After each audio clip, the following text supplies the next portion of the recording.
next gentleman that we're bringing to the stage. He's helped over 200 organizations build their community strategy. He's written a powerful book titled People Powered. He's helped startups all the way to Fortune 500s and a well-known name in the community building world. Please help me welcome Jono Bacon to the stage. He is the CEO and founder of StateShift. Thanks. Cheers. Hey, everyone. How are we doing? Come on, how are we doing today? I'm so thrilled to be here. Thank you to the CMX crowd for inviting me to come and speak. All right, let's see if we've got some slides up here. We do! We have slides. All right. By the way, I just want to big shout out for people who run AV at conferences, for people who put the next slide on the screen over here, for those of us with a terrible fucking memory, okay? All conferences should do that, all right? So, back in 2017, GitLab had a massive outage, right? Some engineer fat-fingered an update, whole thing went down. Now, most companies, what they would do is they would put their PR team on that, and they'd basically tell the press to go away, they'd fix it, and then they'd come back with a groveling apology. But GitLab didn't do that, right? Instead, what they did is they said, yeah, we may have deleted production data, could be a problem, and they started diagnosing the issue with their community in a Google Doc. I'd never seen anything quite like this. And back in 2017, social media was just such a glorious, happy place, and everybody was friendly to each other, there was no conflict whatsoever. So this was totally normal. Is that, sending love and good feelings to GitLab, get back soon, GitLab, we love you. What blew me away was this one down here, which was they started a live YouTube stream to diagnose and restore the issue. Absolutely blew my mind. And it's reasons why, like this that meant that GitLab could go from being this kind of like wannabe GitHub kind of upstart to growing and growing and growing, and then ultimately IPOing, right? This was a huge story. So let me ask you all a question. Does this story give you a positive impression of GitLab? Yeah? It's incredible. Like, I've never seen anything quite like this before. This is what I want to talk about today, is how do we engineer more stories like this in the companies and the organizations that we work with, right? But you're probably thinking to yourself, all right, who's this dude who sounds kind of British, but kind of American? It's the worst accent ever. English people who've been living in America for too long sound really condescending, so I'm trying not to be condescending when I speak to. And let's be honest, like, that beard is ridiculous. Like, this is stupid. So I grew up, I'm not going to give you a boring backstory, but I was dumb at school. Like, I wasn't very good at anything. These are some of my grades. Yes, my name is Jonathan Edward James. Like, I'm not royal, I promise you. And there was a lot of passive aggressiveness from my teachers. Like, this is my PE report. Lots of, he has performed reasonably well. He has a reasonable understanding. This is the most passive-aggressive way of saying I hate this kid. So when I was kind of 18, 19 years old, and I had hair, my hair started growing inwards when I was 21 and came out my toes, I discovered open source. My brother installed it on my computer, and I used to work in a bookshop. And I went to the bookshop and used my 10% discount, and I bought this book called Slackware Unleashed. And the first chapter of this book talked about people from all over the world kind of come together to build this software together, and it just blew my mind. And it sounds like a massive cliche, but I thought to myself, I want to figure out every element of how to do this, like the psychology, the tools, the approaches. I found this fascinating. I then, a few years later, went to work at a company called Canonical, and I ran the team that built the Ubuntu community. And this is a community of about, oh, thank you. We built a community of about 60 million users. We had about 340,000 active contributors who were writing code, doing documentation, translations. They translated Ubuntu into 80 different languages. Deeply opinionated group of people, which is not particularly surprising. And over the years, I've written some books, right? People Powered. This came out, perfect timing, just before the pandemic. We were supposed to give a bunch of copies out at CMX, actually, but sadly it was canceled and went online. Won a couple of awards, and then I wrote this book, The Art of Community. Do not buy this book. It's ancient. I talk about Google Plus in this book. That's how old this book is. So anyway, pretty happy with how that's been going. And these days, I run a company called StateShift, and we basically work with a ton of companies and translate kind of what works into what's next for the people that we work with, all right? Now, when we see communities working, we all know what that looks like. I don't have to tell you all this. Like, you are all in the trenches every single day, right? And we see people getting together and engaging and building amazing things together. I always kind of come back to, when I think about, like, how do we do this as effectively as possible, to this guy. Does anyone know who he is? Yeah, we all love this dude. And He says this: if we're in service of other people's success, good things happen to us. This, to me, is the philosophical approach that everybody in this room focuses on. We bring value to people, we invest in them, and then that value translates into other types of value. But how do we do this consistently? Well, the formula that I've discovered over the last 27 years of doing this is you create something, you bomb, you iterate, and then you find some kind of success. Now, I don't mean actually bomb things, for those of you who are stupid, right? The analogy I'm using here is actually stand-up comedy. So I'm a huge fan of stand-up. Any stand-up fans in the room here? Yeah. Oh, you are my people. Anyone recognize this guy? Mark Normand, right? Now, if you are easily offended, don't watch his stuff. If you just get offended at all, do not watch his stuff. He offends everybody, right? And I love this dude, right? Actually, we went to see him live with a buddy of mine. This is the face of somebody who's very excited. This is someone who's in witness protection. Now, when you see these kinds of stand-ups, you see them on Netflix. And they speak and they tell these stories, and everything seems so perfect, right? You're like, wow, this person's so naturally funny, but that is not them in a natural state. They start out here. They start out in crappy comedy clubs, and they go out and they try a joke out and they bomb. Bomb is that they fail. They don't just fail, it doesn't go very well. It's not like, oh, I posted a tweet and it didn't get much of a response. No, you're failing on stage in front of a bunch of people. Kind of what's happening right now. And what he does, he gets up, he does a joke, he bombs. He does 5 sets a night in different comedy clubs in New York. And then each set, he gathers a bit of information, and he iterates, right? So he maybe starts over, he identifies, well, I did this joke, it didn't really work, it had a bit of a weak premise. Oh, I was talking about a phone, maybe I should then convert that into talking about a friend, right? And he actually has a series online called Page to Stage where he walks through this process. Now, this blew my mind when I heard about this because I realized that everything that we do is about iteration. Is if we start, we do something, it doesn't go well, that's fine. We just need to figure out what didn't go well, and then we iterate, iterate, iterate. This is the reason why there are thousands of YouTube channels with 5 videos. There's thousands of podcasts with 3 episodes. There's thousands of social media accounts with 5 posts because people give up because they don't get those results immediately. So to do this well and to iterate effectively, I think there's 3 pillars to this in how we do this with communities. The first one is that we start with the end in mind, right? I think this is really critical, is that if we're not going to a particular outcome, then we're just kind of moving the cheese around the table a little bit, right? And to me, there's a simple formula for this. Get super clear on your outcome, like what are you here to do for your organization or your customer? Be clear on who your audience is. Build an experience that serves that audience, that drives that outcome, and when you do this, you get predictable engagement, right? That's how this tends to work, right? So let's break this down into practical steps. Outcomes. How do we figure out what the outcomes are? Every company that I've ever met, that I've ever worked with, over 200, 220 companies, whatever, there's 4 things that they want. 1 of 4 things, or 2 or 4 things. They want more sales, more adoption of their product, grow their brand, or get more efficient at the stuff that they're doing, right? So we need to figure out what are those things that they want. This is not like how many followers have you got on social, how many people are in your discourse or your Discord channel. Those are things that are in service of these outcomes. Then what we do is we plot out graphs that track that particular outcome. So if we're focusing on adoption, maybe we track monthly active users. When we start with new customers, this is the first thing we do, and often this conversation is a lot longer than you might imagine because there's a lot of thinking that goes into this, right? We need to fundamentally move that graph in the right direction, which I'll get to in just a moment.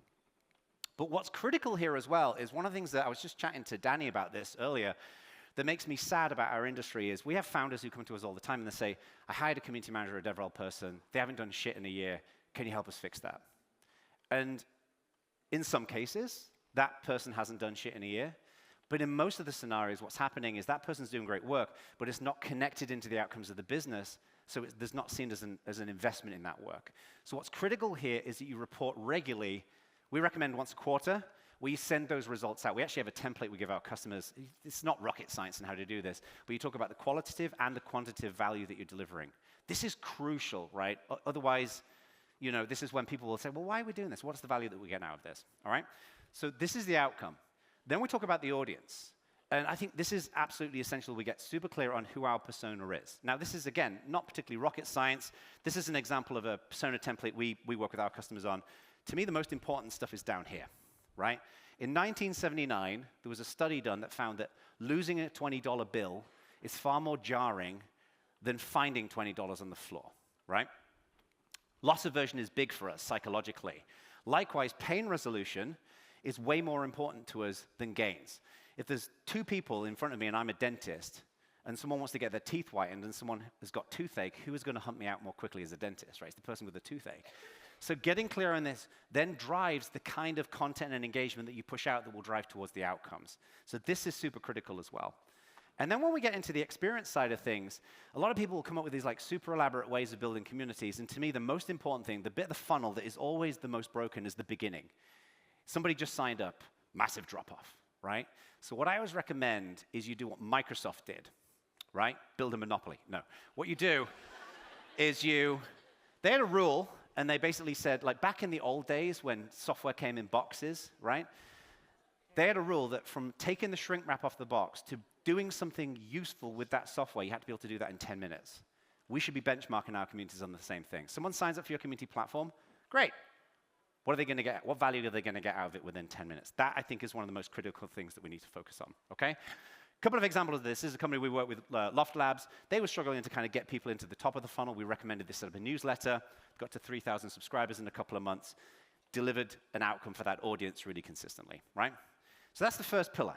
Second pillar is what I call rapid experimentation. Came up with the idea of this word experimentation the other day, registered the domain, goes into my big library of domains that I'll never use, one of which is wall-to-wall-intimate-squelching.biz.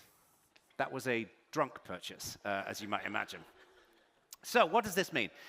When we're building out that experience, a lot of us will kind of go down the avenue of like, wow, we should do a podcast. We should do a social media. Let's use Blue Sky, right? And we'll have all of these different ideas. And then we'll just double down on those different ideas. No, what we need to do is we need to validate those ideas. This is the thing I've learned most about being a founder, is I come up with all kinds of ideas that I thought were genius. We'd spend a lot of money on implementing them, and then they wouldn't work. So what we need to do is we need to do lots of little tests, test those things, see if they work, and the things that do work, we then move the needle on more and more and more, right? Now, this is going to piss most of you off when I say this, right? So when we look at these kinds of platforms like Discord and Discourse and Chorus and whatever else, what we found across the numbers that we've tracked with the companies that we've worked with is that the number of people who come into these platforms, of everybody in your target audience, is about 20%. It's a relatively small number of people. The main reason for this is that certain types of people are wired up to kind of go out and hang out in community platforms, right? But to me, that platform is just one modality of how we build a community for especially active and engaged and passionate crowd, right? So it's a very, very powerful way of engaging with the most engaged users that you've got. But to me, communities don't just exist there. They're on email, they're on events, they're on social media, they're in hackathons, they're in gamification, there are all kinds of different things. That platform is just one thing that we should care about.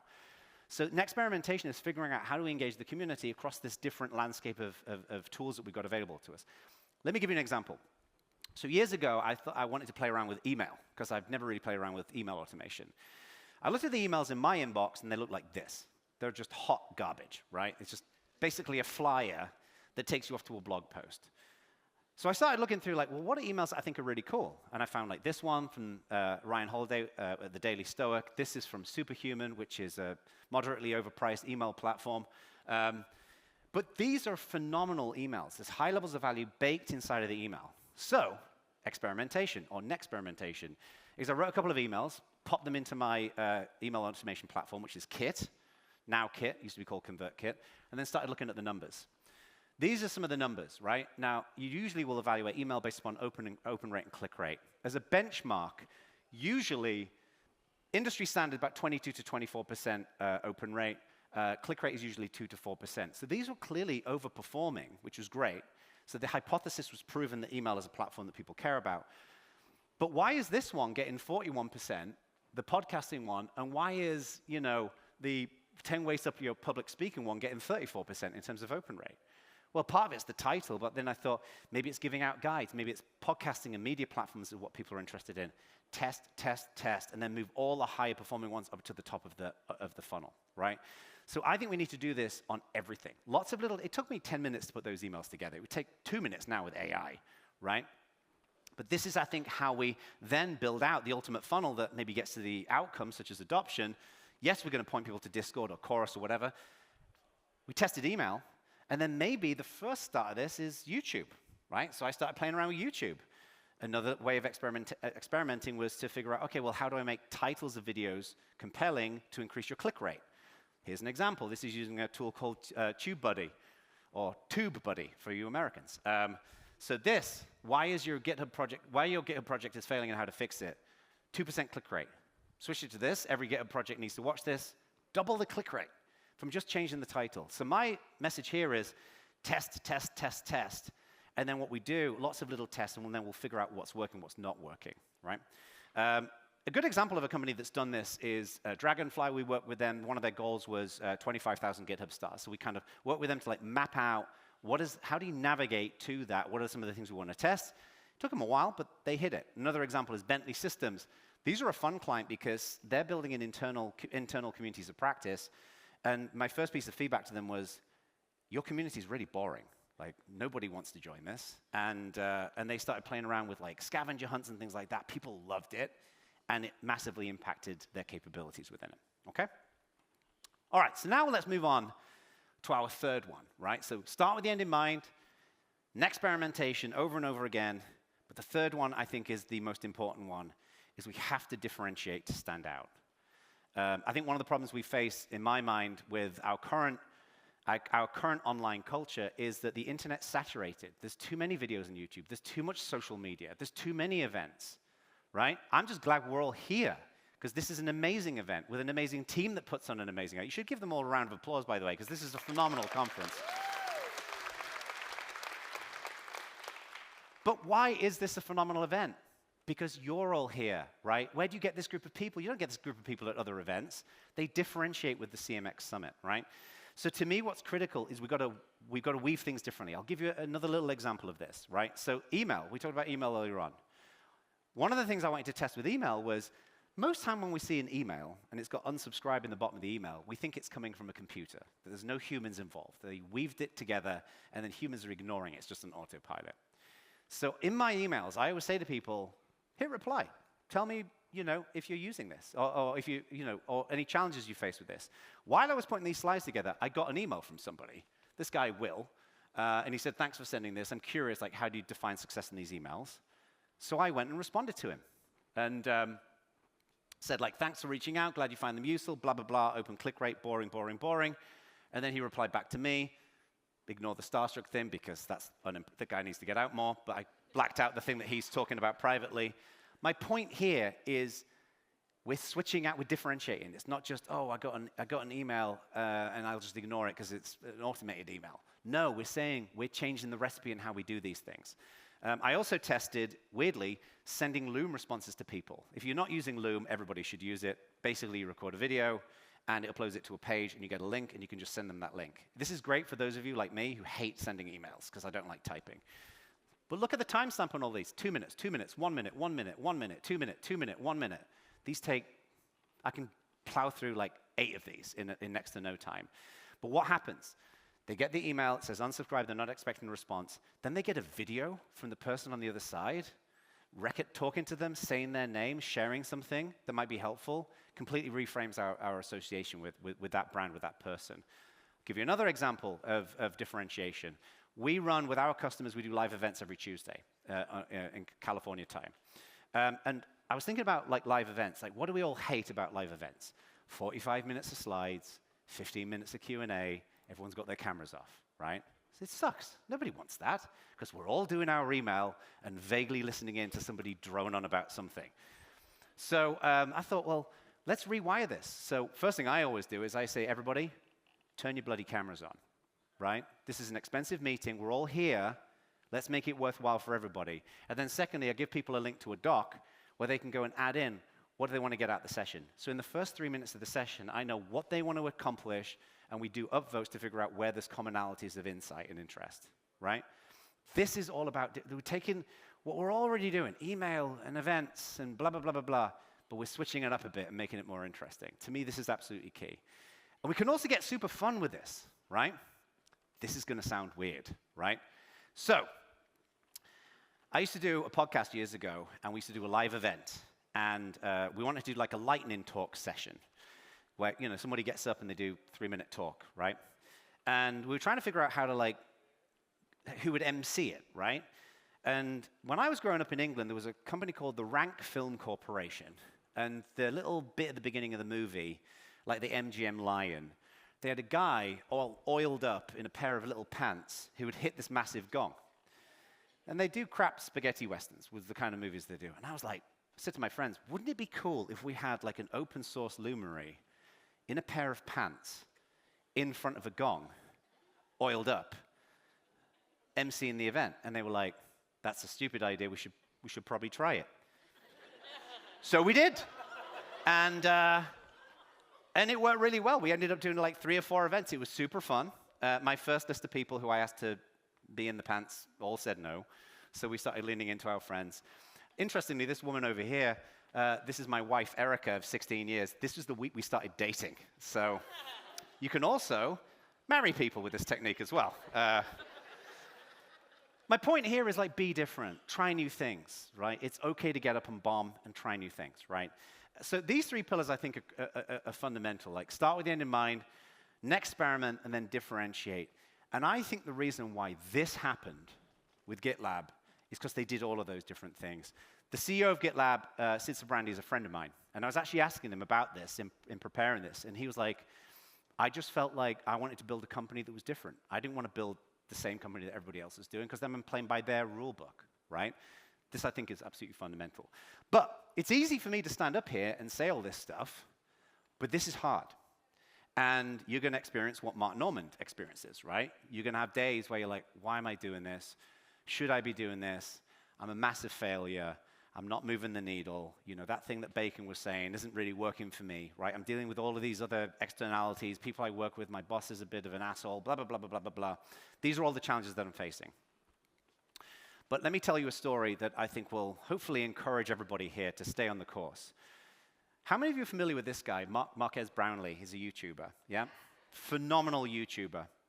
He's got, as you can see up there, 19.9 million subscribers, right? 1,700 videos. Right? When he did his 100th video, he put it online. It looked like this. He sat in his mum's dining room on a webcam. It's poorly lit. The content is not great. And what did he say in that 100th video? This is my 100th video. Woo! And right now, I want to say a huge thank you to my 74 subscribers. 74 at 100 videos. The point here is that he stayed the course. Remember, there are loads of YouTube channels filled with 5 videos. There's loads of podcasts filled with 3 podcasts. There's loads of social media accounts filled with 5 posts. There's a lot of people give up because they don't see the views, they don't see the traction, they don't see the responsive. But sticking power, in much the same way that Mark Normand gets up and he will bomb on stage 5 times in an evening, will get him to a point where he can do a Netflix special and he starts really trending and starts becoming a real kind of mover and shaker in his industry, and we can do the same in ours. If you want to kind of get help with doing this kind of stuff, that's what we do at StateShift. I'm not going to do a big elongated sales pitch. If you want to come and talk to me about this, I'm happy to chat to you. Thank you, everybody. Have an amazing day.